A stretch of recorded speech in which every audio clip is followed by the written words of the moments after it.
Hi! In front of me is OnePlus Nord 2 5G, and today I would like to show you how you can set up an alarm clock on this device. First of all, you need to find clock and click on it. Then select alarm at the bottom left corner if it's not already on and tap on this plus icon. After that, set up an hour. And when you're done, scroll down. Over here, click on this icon next to repeat and select days of the week. You can see them in this calendar over here.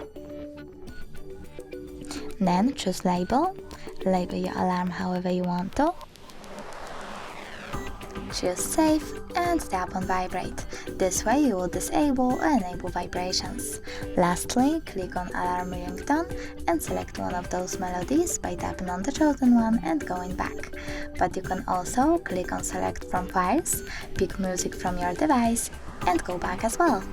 When you're done, tap on set alarm at the bottom right corner, and as you can see, mine was successfully added.